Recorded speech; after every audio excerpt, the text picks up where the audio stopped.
Well, hello. I have a trivia question for you. One of my all-time favorite Bible trivia questions. Listen carefully. To whom did the man say, "Take off your sandals, for you are standing on holy ground"? Well, the answer will be given in this lesson. Do you know the answer? Or do you just think you do? We are going to start a series on Joshua. Probably 2 lessons. In Deuteronomy 34, nearing the end of Moses' life, Joshua was filled with the spirit of wisdom because Moses had laid his hands on him. So the Israelites listened to Joshua. And God said this, "Joshua, Moses, my servant, is now dead. I want you to prepare to cross the Jordan River. Prepare the people to cross the Jordan River. As I promised you, every place you walked during the 40 days of spying on the land, I will give you all of that land. No one will be able to resist you for the rest of your life. I will be with you just like I was with Moses. I will not turn my back on you. You are now the leader of my people. Be careful to obey all the law my servant Moses taught you, and you will always be successful. Meditate on what Moses wrote every day and every night." Well, what an introduction to your new job, huh? Oh, Joshua was quite a man, as we're going to see. So in the first 4 chapters of the book of Joshua, the Israelites are preparing to cross the river. And Joshua told the leaders of the people, "Go throughout the camp and tell everyone to prepare, because in 3 days we will cross the Jordan River to take possession of the land your God is giving to you." And, oh, by the way, somewhere probably before that, we don't know for certain, Joshua sent 2 spies without telling the people. I didn't know that until I just noticed it in preparing this lesson. First time I ever noticed it. The Bible always surprises me at the things I don't know. Anyway, their story is really good. But we're going to skip it because we're focused on Joshua. But you can read that fascinating story in Joshua 2. And did you ever notice, or were you ever taught that Joshua sent the two people without telling anyone, the 2 spies? And did you realize that he sent them well in advance of Israel crossing the river? How do we know that? Well, even if they could travel to Jericho in just 1 day, which was quite possible, they had to wait 3 days after they left Jericho. They had to wait 3 days to elude the soldiers that were searching for them. I count 4 days there, minimum. That means when they were preparing to leave, Joshua told the people they would leave in 3 days. So Joshua sent these 2 spies 4 or 5 days before? Maybe 6, I don't know. Something else that's often overlooked, I think, is the spies told Rahab, now get this, Rahab the prostitute, the king knew the spies were at her house. He said, "Bring them out." She said, "Oh, they've gone." And she let them out the back window. Her house was on the wall. A lot of them were. And let them out the window, and they went down by rope. The spies told her to hang a scarlet rope out of her window so that when Israel came to conquer Jericho, she and her family would be saved as long as they were in her house. Now, if the Israelites are coming to attack Jericho, Jericho's going to know about it before, 600,000 fighting men show up, plus all the women and children, a few million people. They're not going to move through in secret and quiet. But Rahab hung that scarlet rope as soon as the spies left. She wasn't taking any chances, was she? Is that important? No. But I thought it was interesting. So the two spies returned to Joshua and they said, God has made these people in Canaan terrified of us. We're not going to have any problems. Well, Jericho, by the way, was a very big city with very big, tall, and thick walls. Walls so wide they could run chariots in pairs on the wall, maybe even 3 abreast. So, the night before they crossed the Jordan River, Joshua told the people to consecrate themselves because God was about to do some great things among them. I find it interesting that, and I think we talked about this at the end of Moses, the Reubenites, the Gadites, and the Manassites all wanted property on the east side of the Jordan.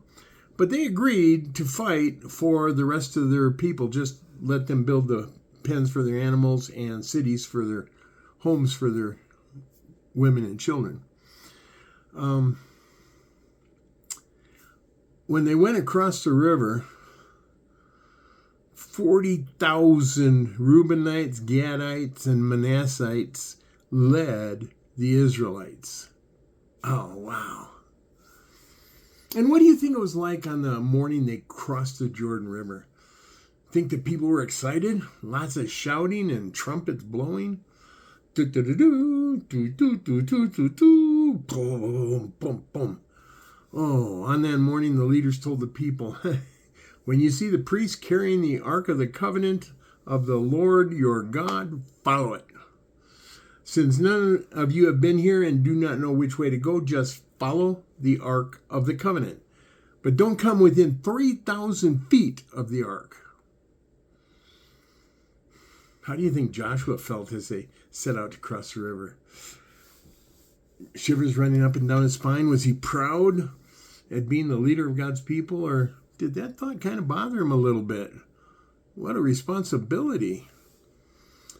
Well, Joshua gave the command, priests, pick up the Ark of the Covenant and lead our people. God told Joshua, today I will make all of Israel marvel at what you will do as their leader. Tell the priests that when they reach the river, they should just walk into the river and stand in the middle of the river. Now, people, don't overlook the faith of those priests.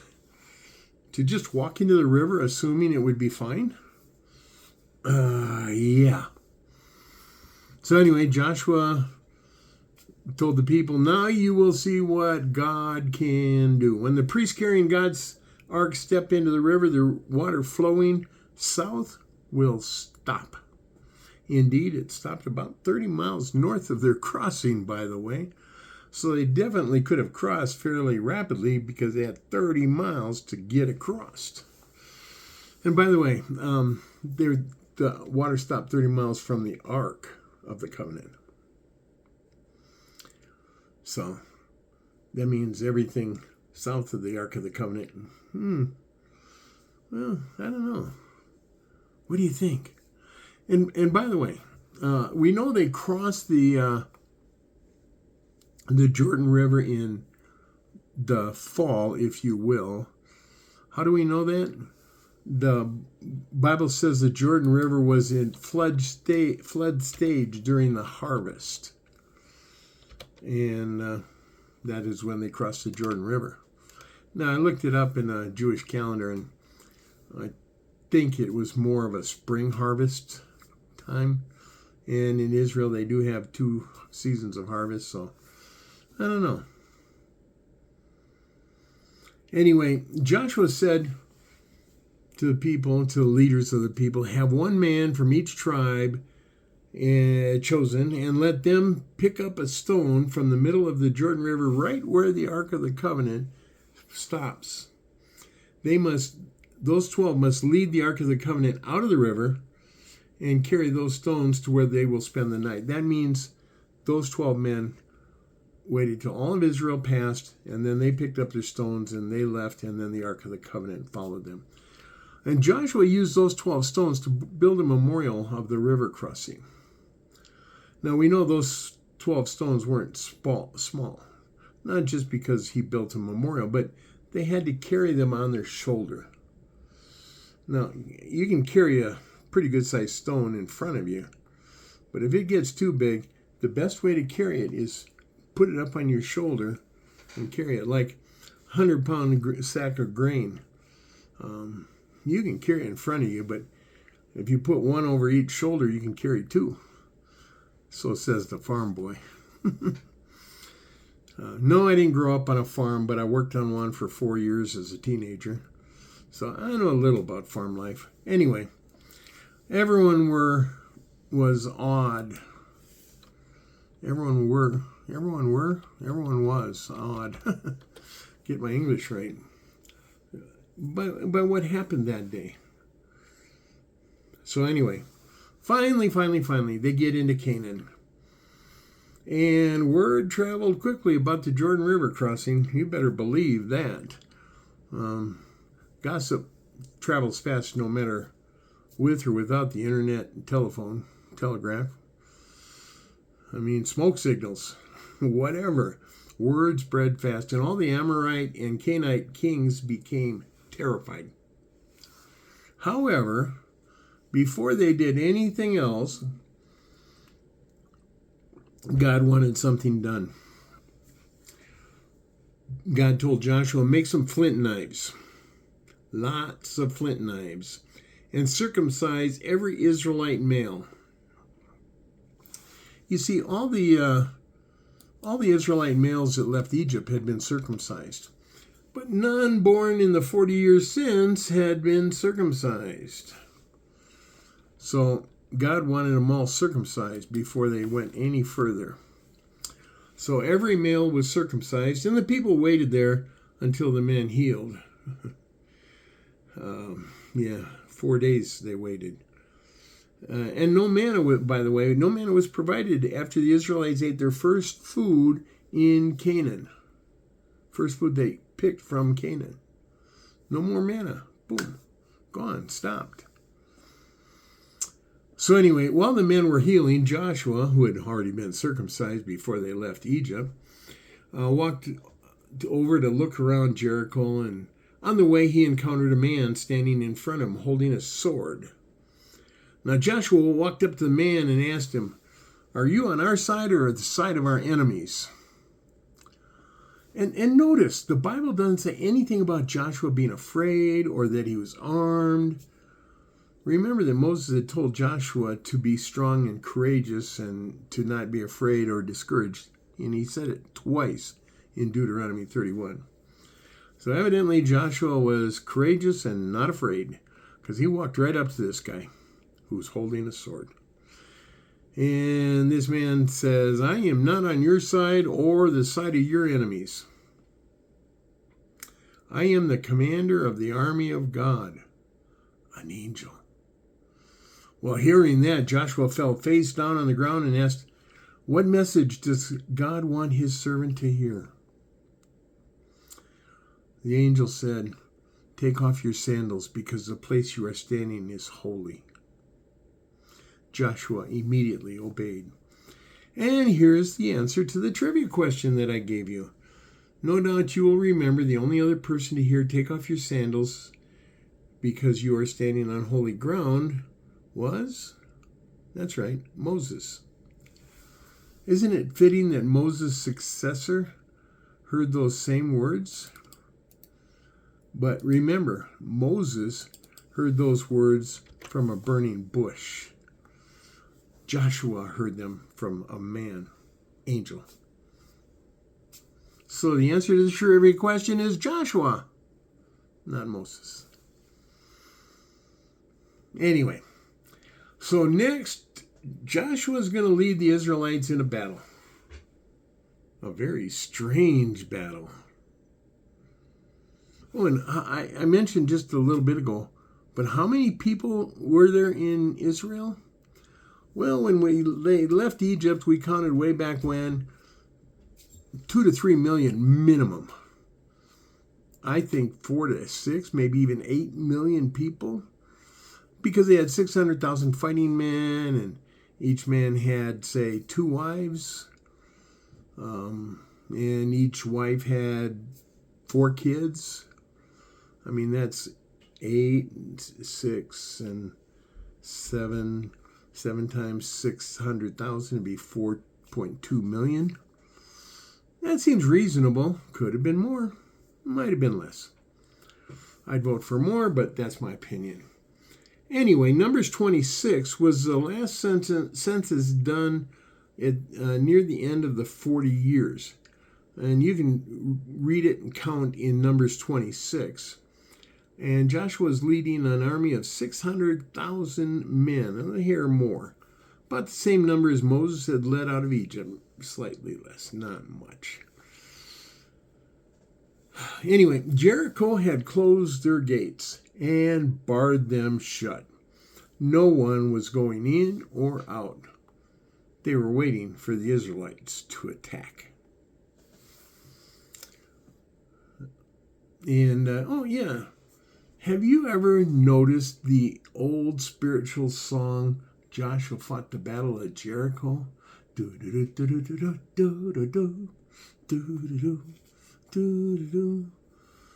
you ever realize the words to that song are wrong? What do you mean? Well, Joshua didn't do any fighting at all at Jericho. Well, at least not the hard part of the fighting. God took care of that. This is going to be the strangest battle ever. Listen, God says, okay, Joshua, Jericho may be a heavily fortified city with massive walls, but I'll take care of that. So here's what I want you to do. Have all the armed men march around the city one time. Do that once each day for 6 days with 7 priests leading the men, carrying ram's horn, trumpets, which they're sounding loud. Let these 7 priests lead the ark. Joshua's like,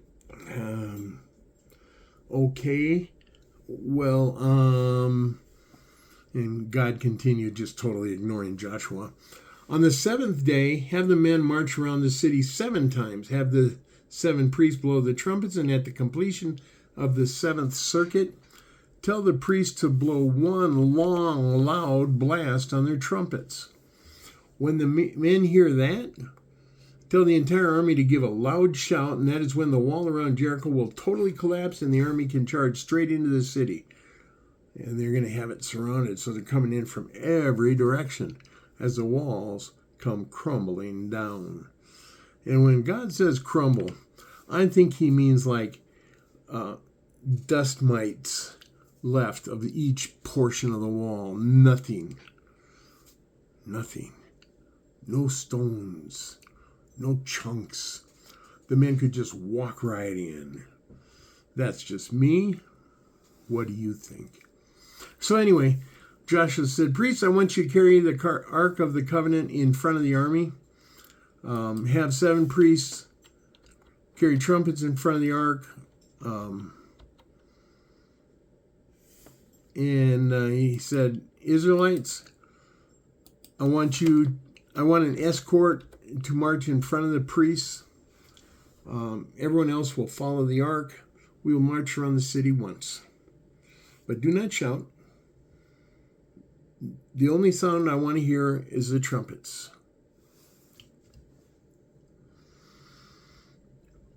And what do you think the men of Israel were thinking about then? This guy's nuts. I mean, he led us across the dry riverbed. Do you understand what he's asking us to do? And other such questions, but none of them challenged Joshua.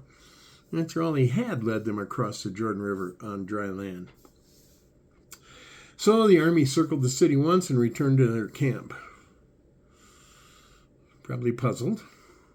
They did this for 6 days, and Joshua said, "Men, on this 7th day of our battle," men started muttering things like, "some battle. Strangest battle ever," and lots of them were chuckling. "On this 7th day of our battle," and Joshua waved his hands for quiet. He kind of chuckling himself. He said, I know, but this is what God wants us to do. Today we will march just like we have for 6 days, but today we will circle the city 7 times. On my signal, the priest will blow one very loud and long trumpet blast. At that moment, everyone give a shout, a loud shout, because at that moment, the wall around Jericho will collapse totally flat, and you will be able to charge straight into the city from every direction all at once. Everything in the city will be given to God. Do not take anything for yourselves. And also remember that the section of the wall where Rahab's house was, that'll remain standing. And everyone in her house is to be spared because she sheltered our spies. Joshua called the 2 spies apart separately, and he told them, "You are to go to Rahab's house and escort her entire family to safety." Well, sin leads to defeat, because unfortunately the great victory at Jericho had one very big negative issue. A Judite named Achan kept some things that should have been given to God. No doubt Achan thought, nobody will know. With all this plunder, this little bit I'm taking won't matter. God noticed. He became very angry. Now pay attention to the lesson that we need to learn. Joshua sent some men out to spy on Ai, nearby city. The men returned and told Joshua, "It's not a big city." Another one said, "We'll have no problem defeating them." Another one said, "Sure, we don't need our army. Just 2,000 or 3,000 men could take the city." And one of the other first men said, "Let the rest of our men rest." So Joshua sent 3,000 men, but the men of Ai drove them off and killed 36 of them. Learning of this defeat, the people of Israel became frightened, frankly. And Joshua tore his clothes and fell face down on the ground in front of the Ark of the Covenant and remained there all day. The elders of Israel did the same, and they sprinkled dust on their heads. Definitely mourning. Mourning. Joshua says, "Oh God, why did you bring us across the Jordan River? Will you now let the Amorites destroy your people? We could have been content to remain on the east side of the river. My God, forgive your servant. I don't know what to say after this defeat. All the people in Canaan will hear about our defeat, and now they'll join forces to surround us and wipe us out. What will you do for your great name?" God said, "Stand up. Why are you on your face?" Israel sinned by violating my instructions. They kept some of the things that should have been brought to me. They stole from me and have lied by keeping these things for themselves. That is why Israel cannot stand up against her enemies. I will not help you unless you kill whoever is doing these things. So tell the people that they must consecrate themselves, because there are some devoted things among the people, and they will not defeat any enemy until the devoted things are brought to me. So in the morning, I want the people to pass by my tabernacle, each tribe, one at a time. The tribe I select must pass by clans, one clan at a time. The clan I select must then pass by their families, one at a time. The family I choose, each man must pass by the tabernacle, one at a time. The one I select will have the devoted things, and he must be destroyed by fire, along with everything else he owns. What he has done is outrageous. Well, the next morning, the tribe of Judah was selected, and the clan of the Zerahites of the tribe of Judah was selected. And Zimri's family from the Zerahites of Judah was selected. And then Achan was selected. Joshua said, Achan, my son, give glory to God. Honor him. Tell me what you did, and don't lie to me. Achan said, yes, it's true.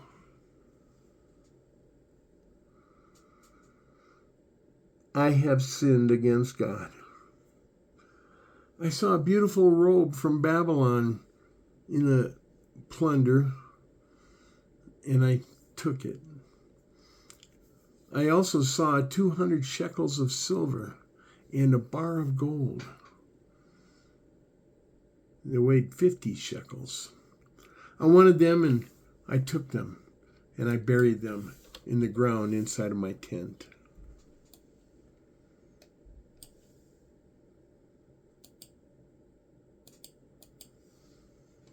Well, had Achan stolen trinkets? No. The robe from Babylon would probably have been of more value than 1 year's wages for an average citizen. I mean, it had to have belonged to a noble, or maybe the king himself.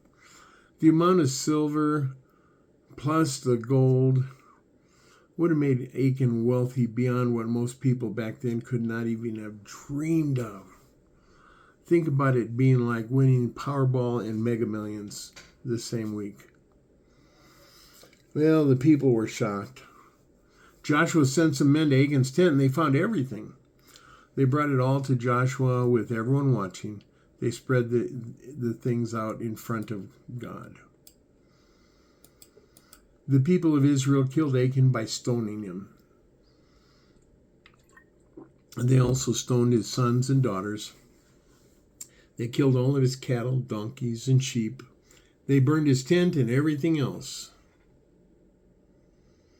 I said, pay attention to the lesson for us. The lesson is that our sins can hurt others. Do you take that seriously? Have you ever thought about that?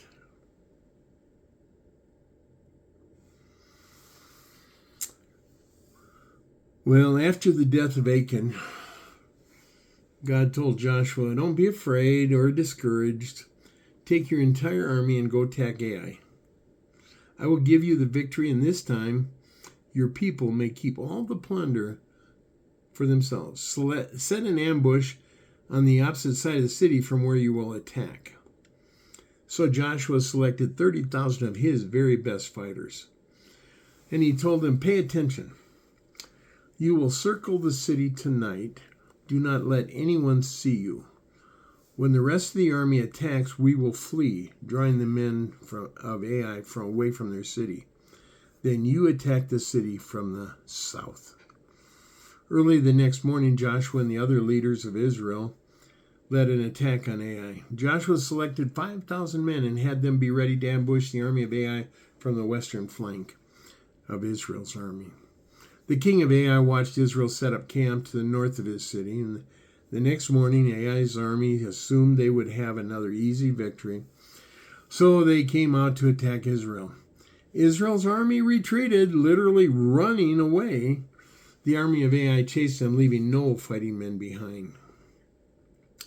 As God had commanded, Joshua pointed his spear towards the city, and the 30,000 men attacked the city and set it on fire.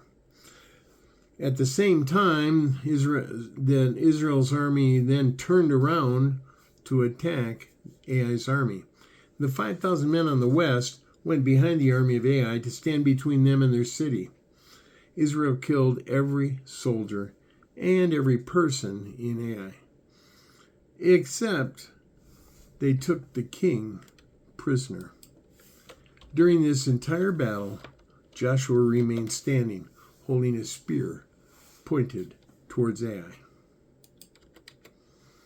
Ai was totally destroyed, and Joshua impaled the king on a pole and left his body there all day.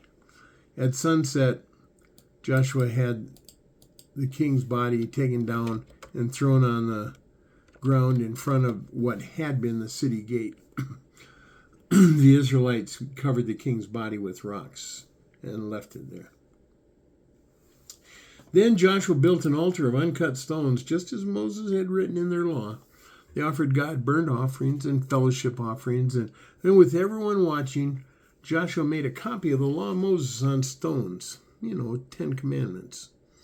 The elders, officials, and judges of Israel stood on both sides of the Ark of the Covenant, facing the Levitical priests who carried the Ark. All of Israel and all the foreigners living with Israel stood there, half the people in front of Mount Gerizim and half in front of Mount Ebal. That day finished with Joshua reading all of the book of the law, including blessings and cursings. Every word that Moses had commanded, Joshua read to all the people that day.